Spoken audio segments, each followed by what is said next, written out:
Hello, hello, and welcome to the Japan Zoomina at UC San Diego. Today is September 27th, 2022 in California, which makes it September 28th, 2022 in Japan, of course. And this is a interesting and important date. And I'll have Professor Levi McLaughlin with me to talk about religion and politics in the aftermath of the Abe assassination. Before I introduce him, let me tell you a little bit about us. I'm Ulrike Schede, Professor of Japanese Business here at UC San Diego, and I'm also the Director of the Japan Forum for Innovation and Technology. You are at the School of Global Policy and Strategy here at UC San Diego. We have a number of different programs and offerings, including a Master's of International Affairs with a Japan specialization. If you'd like to learn more about our school, please go to gps.ucsd.edu. And at GPS, we have JFIT, our Japan Center, and more information on JFIT can be found at jfit.ucsd.edu. If you go there, you'll find a number of tabs. One is called News and Media, where you can sign up for our San Diego, Japan newsflash. And right next to that tab are the Japan Zoominars, where you can find upcoming and past events. That is right. Our Zoominars are recorded, so you can find the links to past events there. Today, when you have a question, please feel free to type it into the Q&A box. If I read out your question, I will refer to you only by your first name so that your privacy is secured. All right, so today we're going to have Levi, of course, and I'll tell you all about him in a moment. But let me tell you what's coming up. In 2 weeks from now, on October 11th, Pacific, we'll have retired Admiral Robert Thomas, who used to be in charge of the 7th Fleet. And he's going to talk about power recalibrations in Northeast Asia and what's going on in geopolitics up there. Then we'll have John Nyland, who is an alum of our program. He is currently at the U.S. Embassy in Tokyo, and we'll talk about how Japan is changing, especially the follow-up on what Admiral Thomas will talk about. We'll skip November 8th because that's election day and it's an important day here and everybody will be concerned about the United States, and follow up then on November 15th with Professor Margarita Esteves Abe, who's a specialist on Japan's welfare state. Okay, and with that, this is the poster that I prepared for today a few weeks ago on, of course, the former Prime Minister Shinzo Abe's assassination and the Unification Church. And then yesterday, of course, we had the funeral, the main event, which has caused a lot of discussion and debate within Japan and globally. And I can think of no one better than Professor Levi McLaughlin. I'm going to show you, here he is, to explain all of this to us. Hey, Levi, it's great to have you. Thank you for having me, Ulrike. So let me briefly introduce you, and if I make a mistake, you can correct me right away. So Professor McLaughlin is Associate Professor of Asian Religions at North Carolina State University at the Department of Philosophy and Religious Studies. He holds an MA and a BA and an MA in Japanese Studies and East Asian Studies from the University of Toronto. He's also studied at the University of Tokyo, and his PhD is from Princeton. In a former life or separate life, I don't know, Levi, you were also a concerto pianist, studying at the Royal Conservatory of Music. This is important because you've actually wrote, among the many papers that you've written, a piece on Beethoven and the Soka Gakkai, which I thought was really interesting. Maybe your main publication, if I understand it correctly, is your 2019 book, Soka Gakkai's Human Revolution, which is about to be translated into Japanese as Soka Gakkai no Ningen Kakume, which I think is a great title. You've also written on disaster response and religion in Japan, the 2011 tsunami, and religion. And of course, we had you earlier on the Japan Zoomina 2 years ago when we were talking about COVID and how Buddhist temples were stepping up to help people and give mental and otherwise shelter. So, and then currently you're also working on Nippon Kaigi, which is the Association of Shinto Shrines in Japan. Very interesting stuff. And I don't know whether I mentioned, but you're actually maybe the expert on the Komeito as well, which is, of course, the political party that is associated with Soka Gakkai. So we have a record number of participants here today. So let me stop talking and give you the microphone. Levi, I think the plan we have is that you're going to give us an introduction for maybe 15, 20 minutes, and then we'll open up the conversation and Q&A. And audience, feel free to type your Q&A into the little box there, and I will try to weave it all into our conversation later. So Levi, the microphone is yours. Thank you so much, Ulrika, for that hyperbolic and entirely complimentary introduction. I'm going to share my screen. Hope this is visible to folks. So this event was not on anyone's radar. It's horrific, and this is a really terrible reason for attention to be paid to the intersection of religion and politics, but it's also a vital one. There are really two watershed events to think about. The murder of former Prime Minister Abe Shinzo, and then, of course, yesterday, the state funeral held for him. So what I think I'm going to do is basically two parts for this introductory piece. I'm first going to cover some of the salient points in a kind of timeline overview and hit upon some of the key aspects that we could perhaps bring up. And then I'm going to suggest three talking points in reference to the intersection of religion and politics in Japan that we might take up in our Q&A. So let me just start then with a kind of overview. Of course, many of these details will be familiar to the participants today, but it's worth getting into a few of them. So on the 8th of July, as he was campaigning on behalf of his Liberal Democratic Party, former Prime Minister Abe Shinzo was gunned down in the streets of Nara by a person named Yamagami Tetsuya, who had fashioned a homemade gun to do so. On the 14th of July, Prime Minister Kishida at a press conference announced plans to hold a state funeral for Abe. And this was a big deal for a number of reasons, most notably because this would be the first time since the state funeral held in 1967 for Prime Minister Yoshida Shigeru that Japan would have such an event paid for by taxpayer money. And this was around this point, actually, that revelations started pouring forth, first spilled in the vernacular press, which is like the tabloid media, and thereafter taken up by Japan's mainstream media, and also in a really big way on social media, regarding Yamagami's motives for murdering Abe. And these have centered on his grudge against a religious organization now known as the Family Federation for World Peace and Unification, formerly known as the Unification Church, a South Korea-based new religious movement. And Abe was apparently targeted by Yamagami because of Abe's and his family's long-term support for the church. And there was notable attention paid to a video address that Abe had made on the 20th anniversary of 9/11 at an event held by an organization affiliated with the former Unification Church, in which he was praising the church leaders. And this apparently was one major trigger for Yamagami's rage, along with the longstanding fact that his mother had been convinced to make ruinous donations to the church that ended up bankrupting his family. Yesterday, Japan time, 4,183 attendees were inside the Nippon Budokan in Tokyo to honor former Prime Minister Abe Shinzo at his state funeral.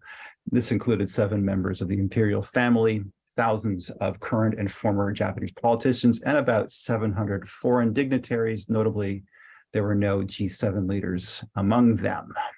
The events of the funeral were, of course, meticulously covered. The Japanese press, notable among them were the approximately 20,000 people who stood for about 4 hours patiently waiting for a chance to offer flowers at a designated memorial spot apart from Nippon Budokan. This was more people than some had predicted would show up to do something like this, largely because of the controversy that has raged around the state funeral plan. We have seen in Japan a series of protests on the streets against the planned funeral in the lead up to the funeral and on the day of it as well, in front of the National Diet, and also at other sites, including the atomic bomb dome in Hiroshima and a few other places as well. And then some total of thousands of people have come together to demonstrate against it. And so one of the upshots of Kishida's state funeral plan was that he's actually managed to inspire some of the largest demonstrations that Japan has seen since the 2015 protests against the security laws. He's really galvanized opposition. The opposition to it was pretty apparent in polling going up to yesterday as well. And some of these polls are quite remarkable. So there was an amalgamation here put together in Tokyo Shimbun that I have on the screen, which puts together polls taken in July and August, and then again in September. And what's notable is that even the most conservative outlets were reporting opposition to the state funeral plan. So at the bottom, for example, you have Sankei Shimbun and the Fuji News Network, which have historically been very staunch Abe supporters, very staunch LDP supporters, reporting 62.3% of respondents being against the notion of having a state funeral.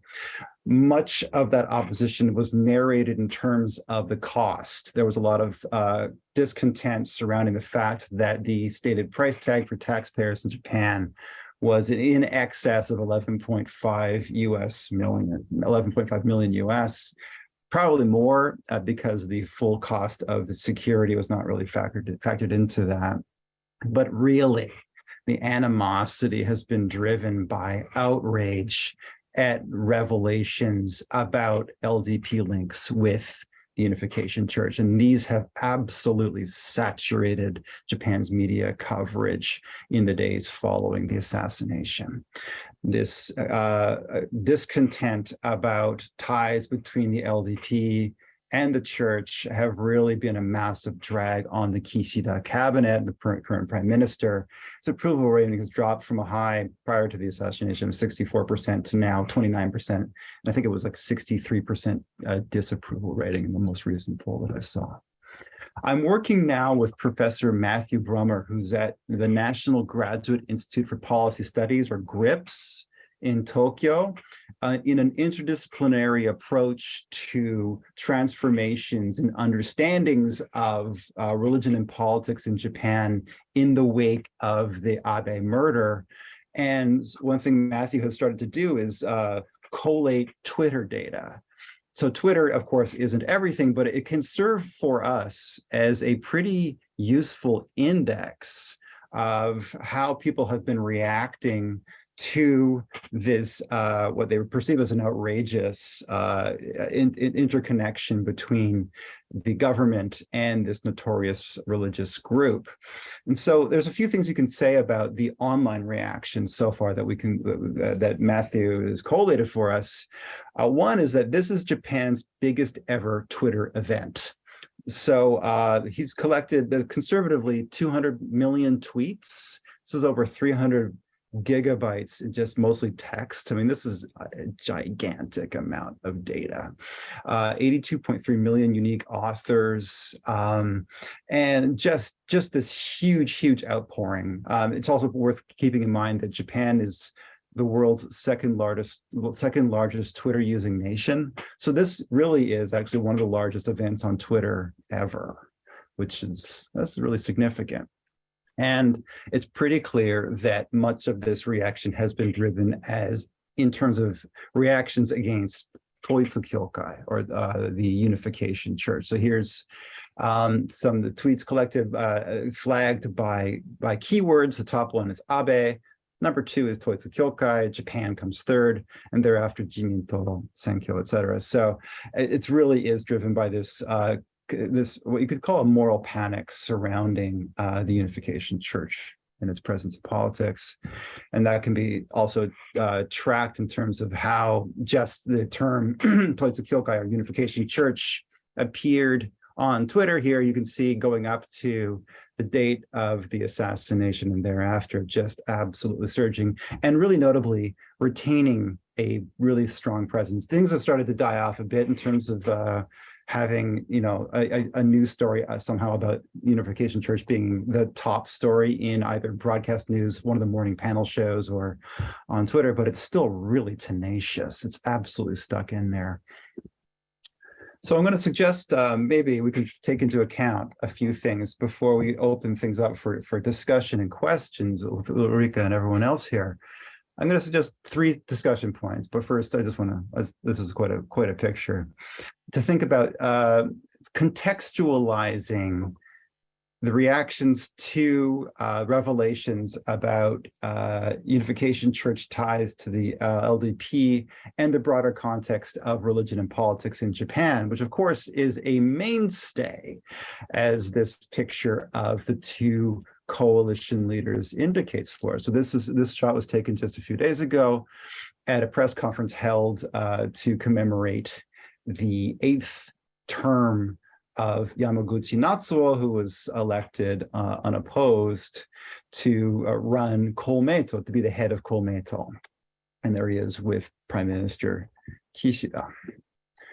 Here's the general topics I think we could probably take out. One is, how can we position the revelations about the Unification Church and the LDP and reactions to it within the broader, what I call the religion politics ecology of Japan. So Japan is a country like many others where religious organizations and religion-affiliated institutions and individuals are deeply entwined with politics, but it's also a place where there is a particularly acute nervousness about the presence of politics in the public sphere.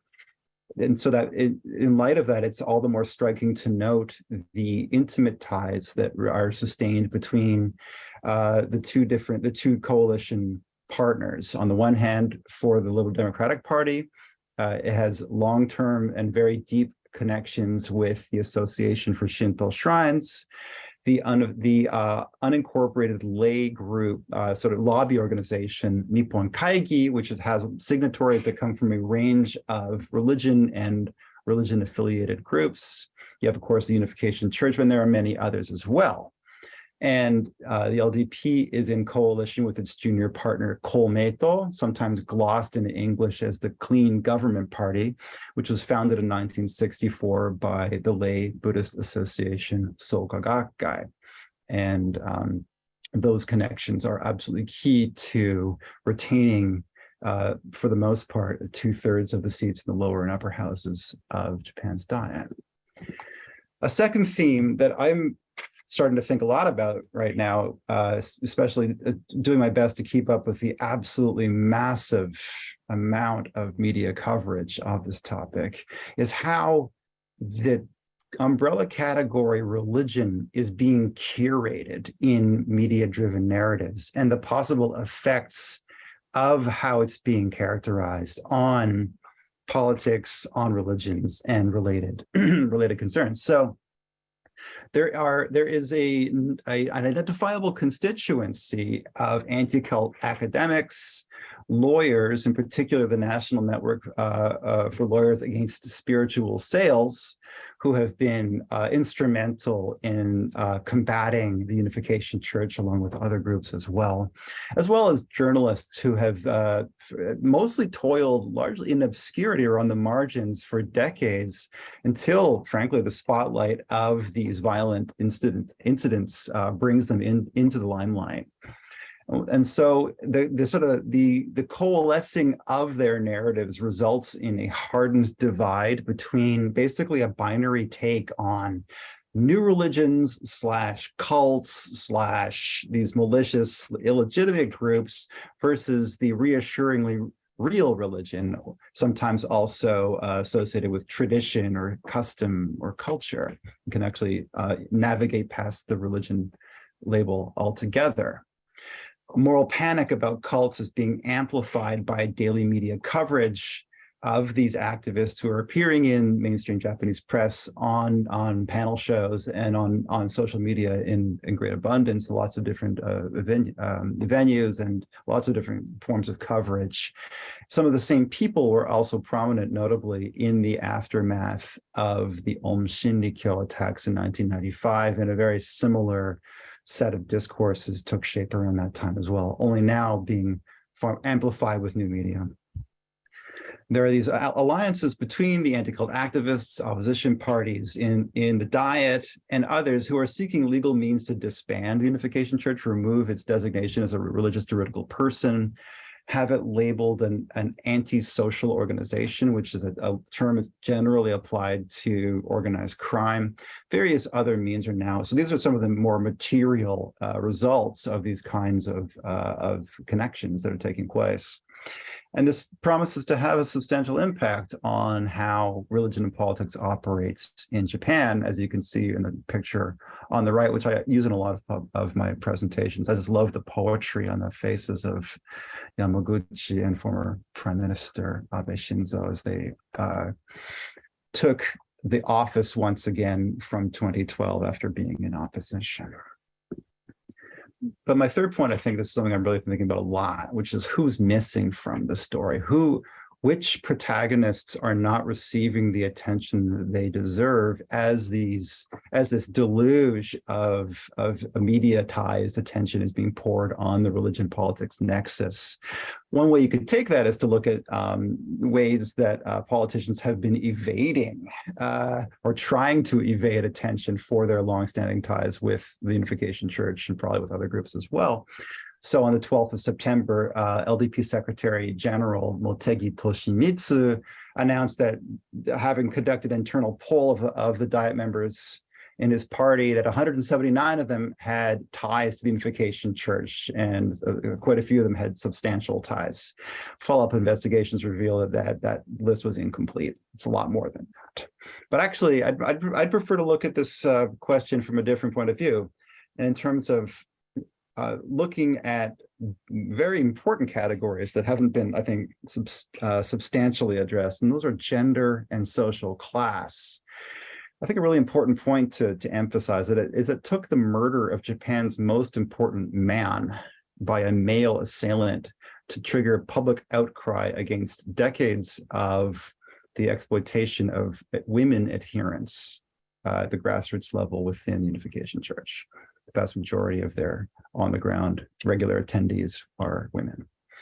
And so we need to take into account their grassroots level everyday engagements. I'd love to hear less about Yamagami and more about his mother.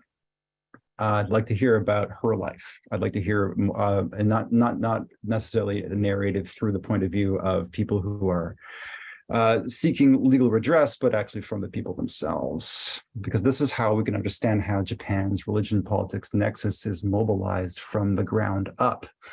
So there's a stark contrast to note. So while institutional leadership and representations of claimants are male-dominated, local level participation in meetings and rituals and electioneering related events are driven in large part by women, for whom institutional engagement exceeds a calculus of exploitation.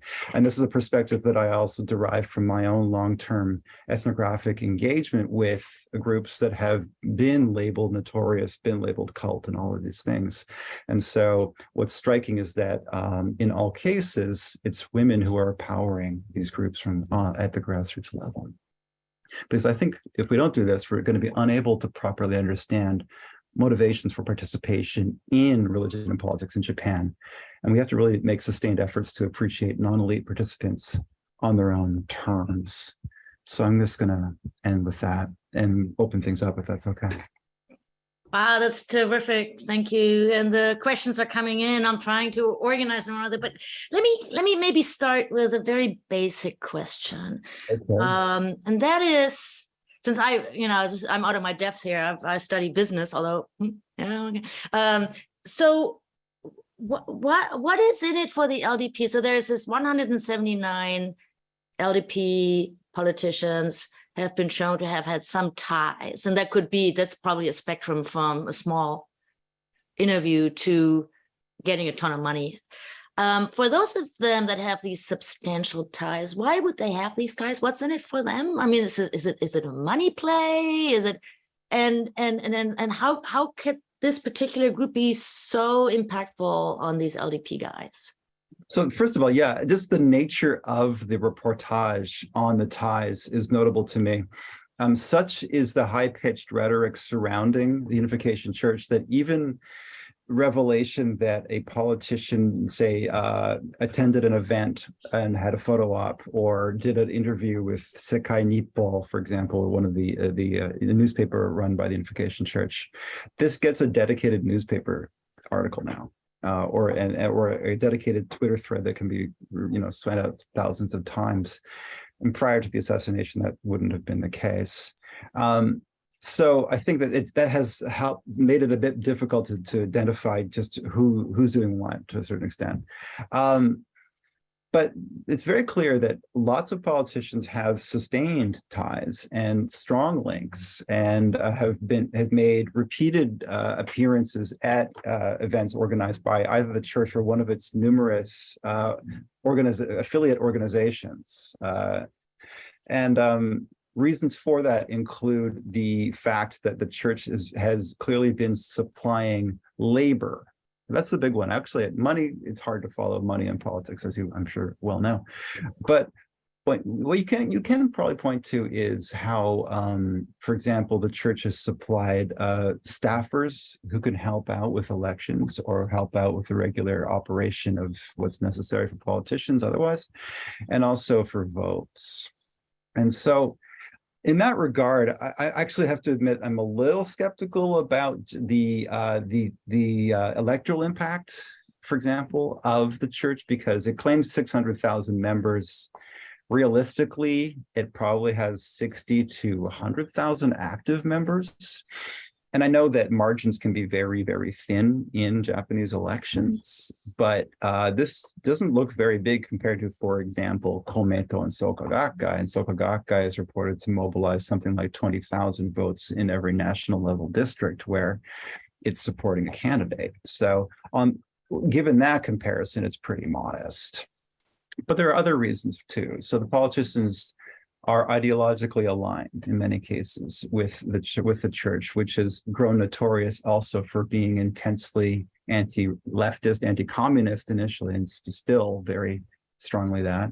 Also very homophobic and strongly misogynist, and it has mobilized, especially in reaction to initiatives in the interest of achieving gender parity, of moving in the direction of allowing for what's called fufu besse, or allowing spouses to retain different family names after marriage, things along those lines. And so I would actually, in this regard, point out there's the pioneering work of Tomomi Yamaguchi, who's an anthropologist at Montana State University, who's been really, really instrumental in doing really important research on how the church has been active, not actually at the national level, but subnational levels, and how there isn't a lot of work on religion and politics below the national level actually anywhere. So she's done some of the little research that's really, and it's really, really important research in that regard. And what her work reveals is that there's been a vacuum there. It's not as if concerns about gender equality were a front burner issue at the prefectural and municipal levels, right? That tends to be focused on much more pragmatic, sort of quotidian concerns, but they made it concern, and they've been able to move the needle in terms of legislation at that level, and also elections too. So they do have an impact, right? And so my somewhat uncharitable thought is that most LDP politicians don't need a lot of help being reactionary. A lot of these, especially within the party, the people on the right, the people who are the most conservative, already share a lot of these highly conservative worldviews. And so it's doubtful to me that they are changing minds of the politicians, but they're certainly finding like-minded actors. And so that's been a really important alliance. So Helen, points out that your previous research on Nippon Kaigi, which is the Shinto association, and conservative religious organizations have shown that these members are often mobilized to fill seats and to do what you just said, you know, kind of be election campaigners and so forth. She's wondering, maybe a little bit tongue-in-cheek, I don't know, whether they were there yesterday. In other words, who were the 7,000 people that were at the Budokan? Well, they weren't 7,000. In fact, the initial plan was there were going to be 6,000, and that dropped to just over 4,000. So there was a lot of tumult surrounding who was going to show up, right? Especially among the foreign dignitaries.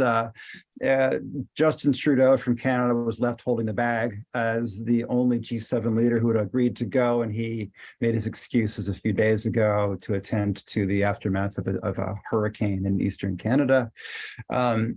So that's kind of a glaring omission, especially in the shortly after the funeral for Queen Elizabeth. There's comparisons I suppose you can make there. But to answer Helen's question, I mean, Nippon Kaigi signatories were absolutely present, of course, right?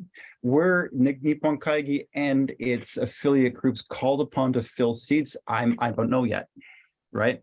Because I would like to, this is definitely a question for further investigation and questions to ask folks who are in the position of being asked to do these kinds of things. It would be very difficult for me to imagine that they weren't, that they would be among the invitees because they've been so close to Abe. And so to the extent that there have been leadership level people within Nippon Kaigi who have alluded to the fact that they take pride in having convinced him to return to office after his somewhat foreshortened term in 2006 and 2007 as prime minister.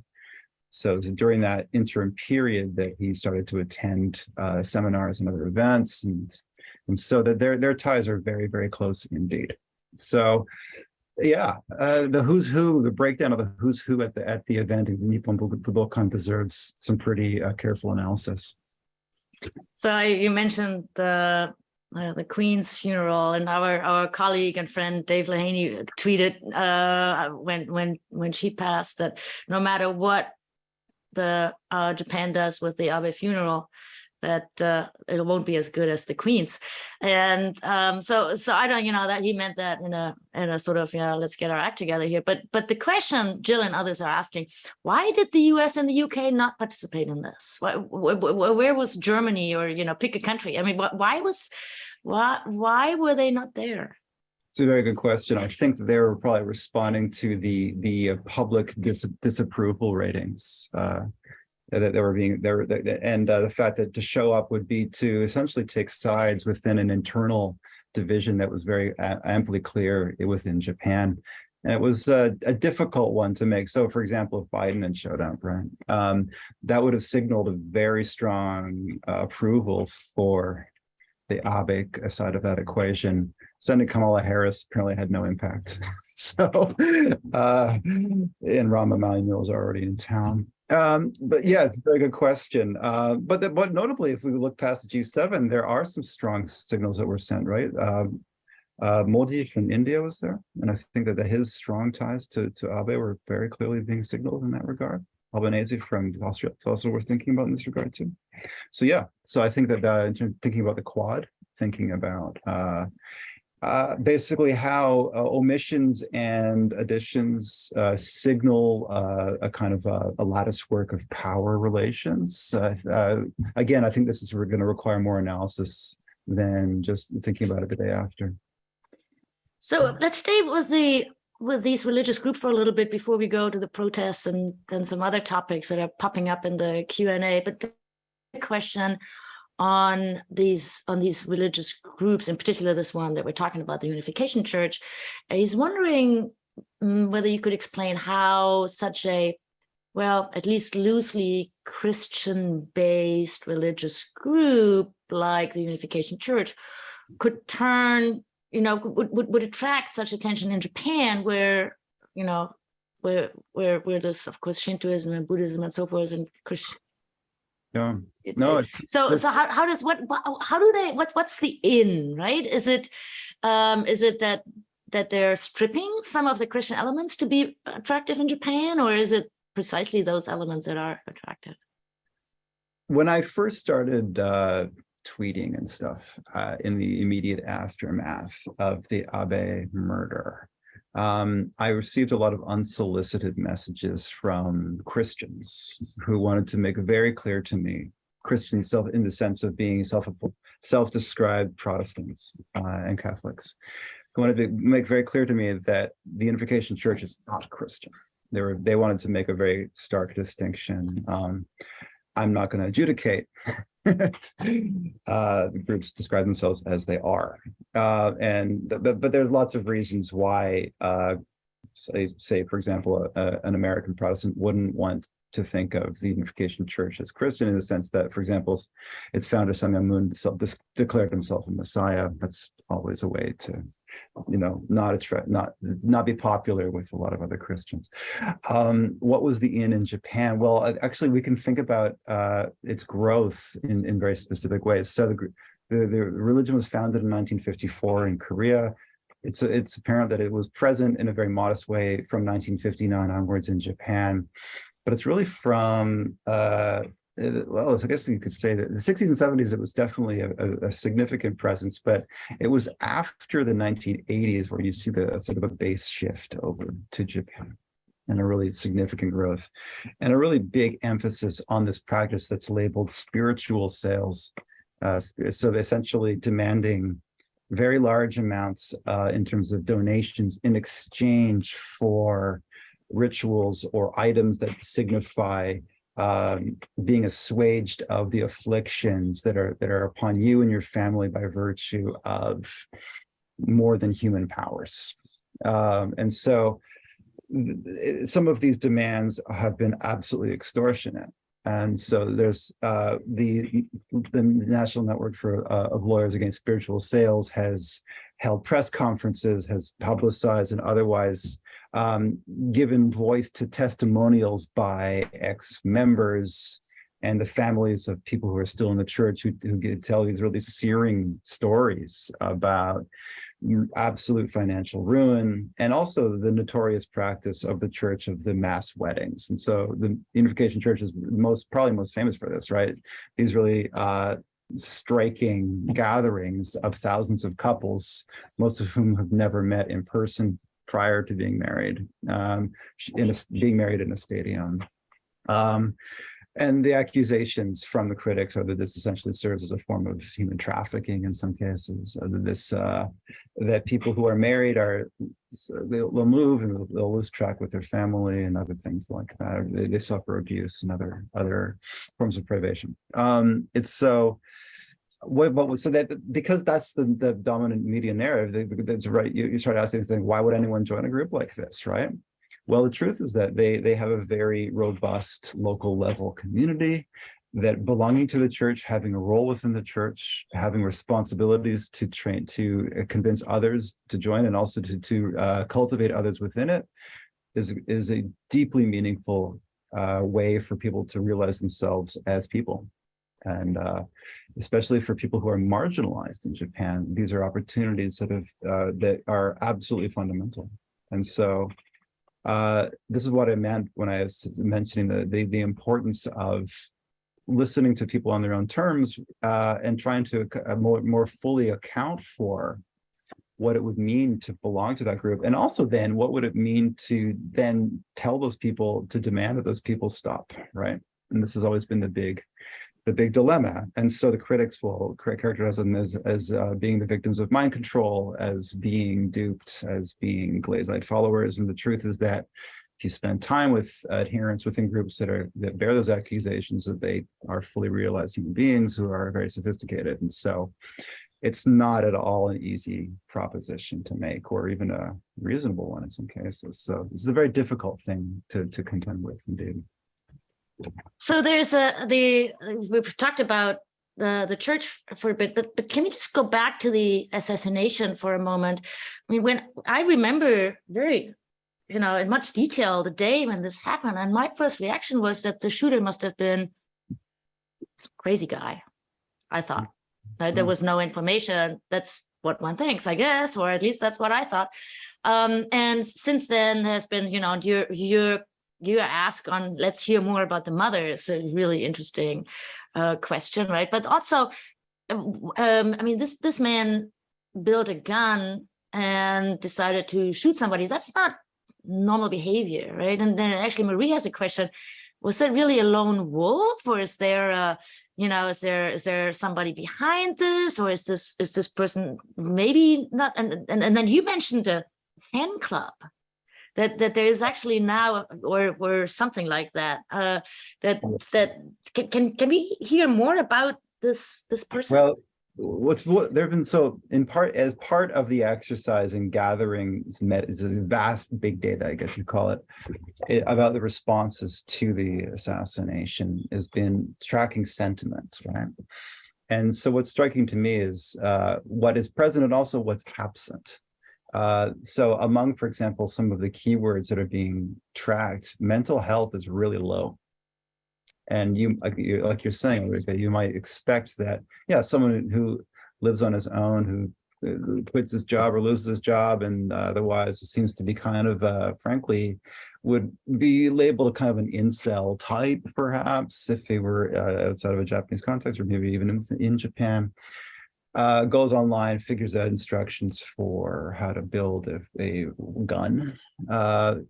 It's worth noting he spent 3 years in this Japan Self-Defense Forces, so he's one of very, very few people in Japan to have experience with live ammunition. So this is also an aspect to it, I suppose. But that's pretty much not there. And also what was missing to me, perhaps until the funeral itself, were really front and center sentiments of sadness about Abe.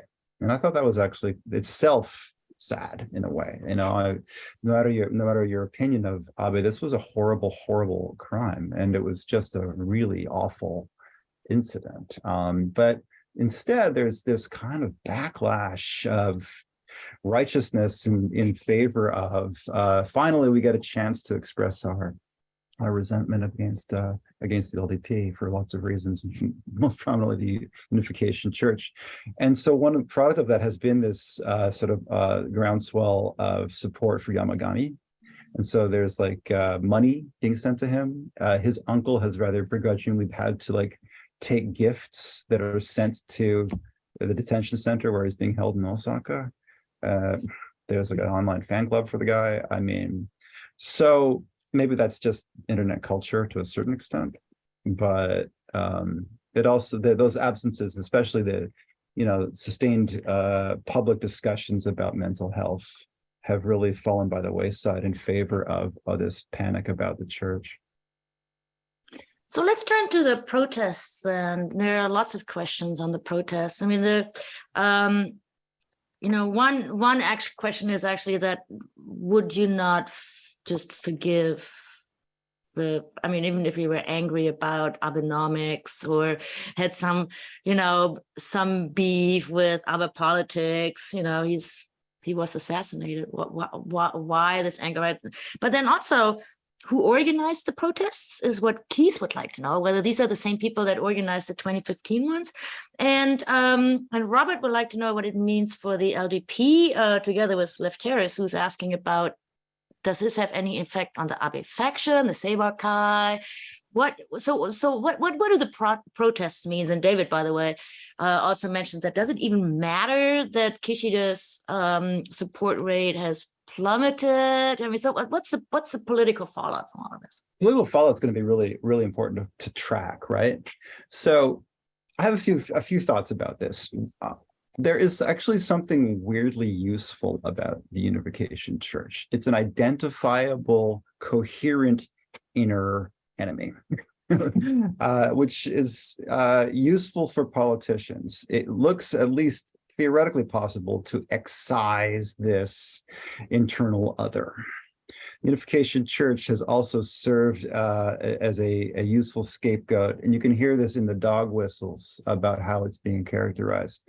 The fact that it's Korean is significant, and it has given a license to some very ugly sentiments that have poured forth as well. And so it's this kind of aha moment. I knew that there was this malignance within that we have now. If we can just identify it, surgically remove it, then somehow we will realize this national purity that we aspire to. So I think in that way, it's a little more useful than some other internalized enemy might serve them. How's it going to affect the Selakai and other, and frankly, the LDP as a whole? I don't think it's going to be very easy for politicians to extract themselves from these networks because they're so deeply entwined. And as I was mentioning, they're part of this broader ecology that sometimes is clearly identifiable as religions and religious groups, and others fuzzier, right? And the Unification Church is an old hand at navigating these kinds of structures. And Japan also is home to a very distinctive legal framework of the whole gene, the juridical person. And so it's quite convenient for organizations to found various incorporations, right? And it's not that difficult to do it on the whole, especially if you have a lot of lawyers and a lot of other resources at your disposal. And so I think we're going to likely see that. I think we're going to likely see the church retreat from its sort of explicit engagement with politics, but very likely start to, or at least retain ties via a whole bunch of other manifestations. And it's not the only group that does that by any stretch.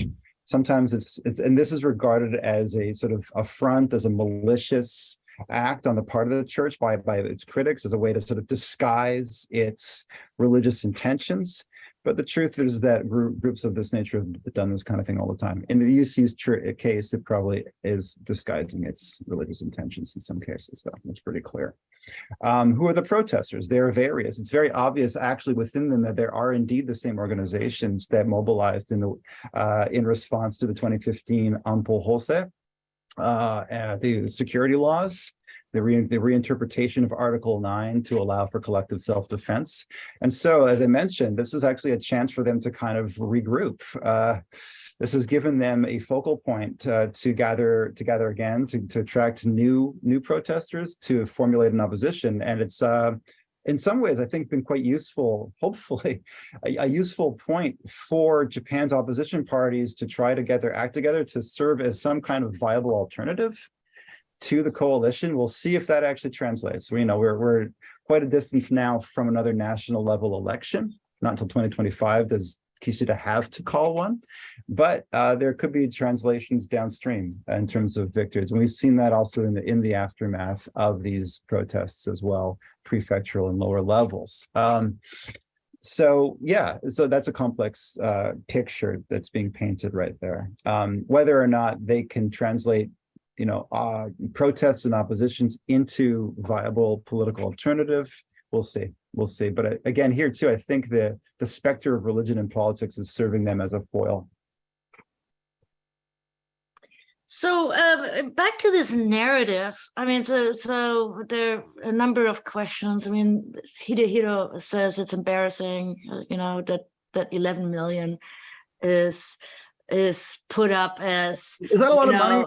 The way I think about it is 11 million for a government seems cheap these days. I don't know. Okay, but anyway. Yeah, exactly. That's what he's saying, right? It's embarrassing to him that this would be made about 11 million, and then others, there's John and Jeff and a few others, would like to hear you talk a little bit more about whether this narrative about the church is really all made up. Because first of all, the assessment gets what he wanted, to have the light on this church, and suddenly becomes a hero. And how has this been framed? How did this happen? Is there anything sort of, and then I'll add to this a larger question, which, what is Japanese about this? I mean, is there anything Japanese politics and religions that resulted in this narrative? Or is this just a special moment in our history, or is this something that we might see in other places as well? We certainly see, I mean, one thing I always rail against when I teach and when I write is the use of the word unique when it comes to Japan. I'm bitterly opposed to that. Japan is not unique. There are things, however, that are distinctive. And one thing that is distinctive is this really, you could call it a collective distaste for the presence of religion in the public sphere. So in poll after poll, when people are asked, pardon me, a question along the lines of, do you have religious faith? Some terribly loaded question like that, which does indeed appear in surveys, public opinion surveys. People in Japan these days are liable to answer yes at about a rate of about 20%, which makes Japan one of the least religious countries in the world, at least in terms of these poll numbers, right? Just above the People's Republic of China, which is run by the officially atheist Communist Party, right? It's really strikingly low. And there's a compound series of historical reasons for that. You can go back to the importation of religion as a category translated from English by virtue of the arrival of the Americans in the middle of the 19th century.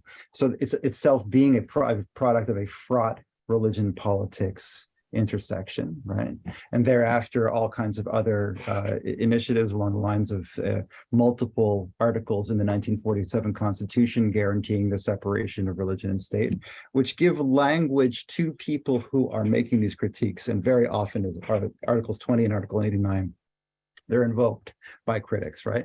But the big reason are the Ohm attacks, right, in 1995, which absolutely poisoned the possibility of self-avowals of being religious in public, because the cognitive links that were forged at that point were so strong that even the most sort of middle of the road connection, like a Buddhist priest coming to perform a memorial at a home or something like that, at least in the initial aftermath, made people think in terms of violence and marginality. It was this connection to Ohm, right? And so a generation came of age after that. There was some rehabilitation of religion in public after the 2011 tsunami and earthquake and nuclear disasters, because religious organizations mobilized en masse and contributed significantly to national reconstruction. So that did offer kind of a minority narrative, an alternative to the religions are scary and violent thing. I think we're back to that now, thanks to the reactions to the Abe assassination. I think that has returned, and perhaps even it's like amplified and complexified that relationship in the public sphere. And so going forward, it's going to be really a few things that come to mind. What's it going to be like, for example, now for members of Soka Gakkai to electioneer on behalf of Komeito and their allies like the LDP? What's it going to mean for a religiously affiliated person to go and try to ask for votes after this incident, right? What impact is that going to have then on government, on what government looks like, right? Going forward, there's other things to think about as well. One of the sub-stories that's very, very clear amongst my Gakkai friends and online as well among anonymized critics who are Gakkai members who are now increasingly likely to voice their discontent with, especially with Komeito, but also with Soka Gakkai. They are growing in terms of their vociferousness, at least. I don't know about numerically, but we can track some of that. So the turnout for Komeito in the upper house election in July was significantly lower in terms of the PR vote, the number of votes they received was much lower. And on the horizon is the end of the lifetime of Soka Gakkai's honorary president, Ikeda Daisaku, who's 94 years old, has not been seen in public since May 13th, 2010. When he is no longer with us, the capacity for Komeito to call upon Gakkai members to volunteer huge amounts of time as a return of obligation to their honorary president will be severely curtailed. And so this is going to be a huge generational shift. We're going to see big changes. I really think that's the story of religion and politics in Japan. I might be a little biased, but yeah, that's the big. That's very interesting, because if that coalition partner is weakened because of this, then that changes. It really has the capacity to change things. Now, where will that go is the next question. Will that translate into windows of opportunity for the opposition? It might. Will that mean that the voters instead turn to Ishin, that the LDP is strengthened, or that they drift from politics altogether, or combinations thereof? I think all of these things are likely, but it's going to result in changes. We're going to see change. Yeah, and of course, campaigning will also change because now there's all the security, and this thing at the local train station might also go away a little bit. Absolutely. That hard to see how things are going to go forward. Yeah. So we have a few minutes left, and there's a cluster of questions about international relations. So let's end on that. Maybe I'll just there's one question around whether you think this whole thing has anything to do with Japan-Korea relationships. So is the Korea thing a factor? There are other questions about whether the death of former Prime Minister Abe will change international relations with the US and China and Korea. And finally, also, what's the Unification Church's impact on US politics, if you have any thoughts on that? Is this an Asian story, or is this like a larger thing? It's a much larger thing. And in fact, I think that the interpenetration of the Unification Church into Washington is probably even deeper than it is in Tokyo. In the presence of the Washington Times, with strong connections to especially the Republican Party. And that goes way back. I mean, you saw that with Nixon publicly thanking the church members for supporting him as he was ousted in 1974, and then going forward as well. And to the presence of Donald Trump also making an address at the same events that Abe appeared at in September 2021, and again in September 2022. So so there's that side of things. I'm going to certainly defer to my much more knowledgeable colleagues regarding international relations and the Quad and other aspects. On the Korea side, though, there's some things I could mention, which is the fact that there are these incipient hatreds that exist in Japan, especially a very strong strain of hatred against Koreans.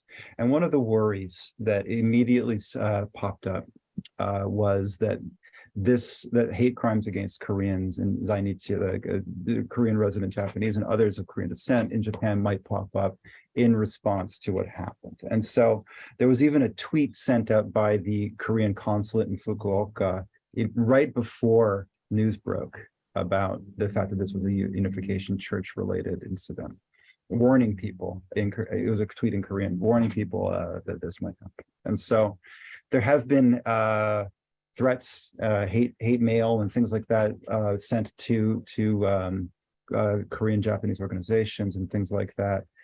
So far, I haven't heard of any violence, but who knows? But the other side of it also is that racists aren't sophisticated. The racism goes in all kinds of directions, and so the accusations were that Yamagami himself is Korean, and that that was one of the motivations. And so the conspiracy theories have spun in all kinds of directions, but they are reason for concern because these already existing bigotries have a tendency to rise to the surface, and especially in light of the fact that this internal enemy that's been identified is Korean. This makes things much more dangerous, I think. Yeah. So last question is always, as you know, inspired by my mentor, Professor Hugh Patrick, who in every interview always asks, "What worries you most?"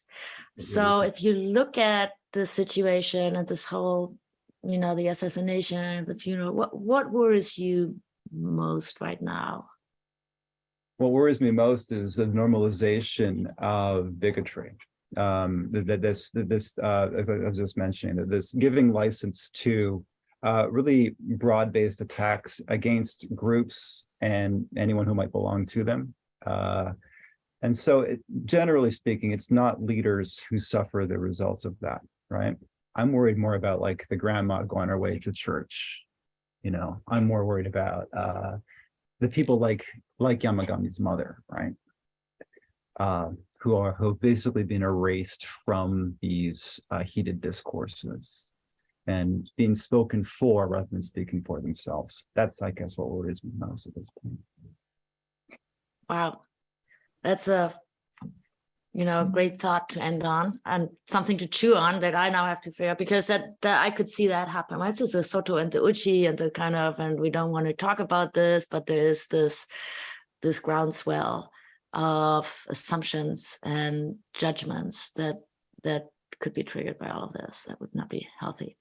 So I wish we could have ended on a happier note, but there's nothing happy about this event. You helped us tremendously in understanding it better, Livy. So thank you very much for making time for us today and joining us here. And audience, thank you very much for joining us and sticking with us through this hour. We'll see you again in 2 weeks when we have Admiral Robert Thomas, who used to be in charge of the 7th Fleet and knows Japan like his pocket. And he'll talk about what he sees in terms of geopolitical shifts in Northeast Asia. Until then, stay safe and well, and I'll look forward to seeing you all again. And thank you again, Professor McLaughlin. It was great. Thank you. Thanks to you and to everyone who came. Thanks a lot. Thanks a lot, Ulrike. All right. Goodbye, everybody.